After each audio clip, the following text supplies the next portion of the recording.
جب کسی کی حسد کی نظر ہوتی ہے، حسد کی نظر بیسیکلی وہ انسان کی نظر نہیں دیکھ رہی ہوتی، وہ اندر سے جو شیطان ہوتا ہے وہ جانتا ہے کہ اس جو فزیکل باڈی ہے اس کی ایک کمزوری ہے. اس کی کمزوری یہ ہے کہ اس سامنے والے کو دیکھتے ہیں کہ اس کو اتنا اللہ نے دیا اور مجھے نہیں. اچھا وہ پھر اس چیز کا فائدہ اٹھا کے وہ آپ کے جسم کے ذریعے سے، آپ کی آنکھ کے ذریعے سے وہ زہر بھیجتا ہے. وہ زہر جو ریزز بھیجتا ہے وہ سامنے والے کو ختم کر دیتا ہے.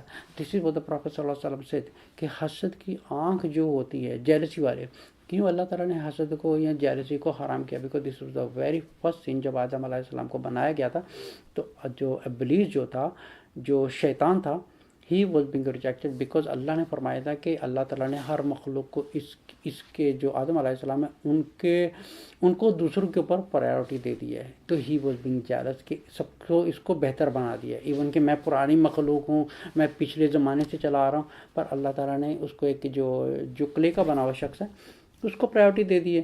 سو دس واز اے جیلسی.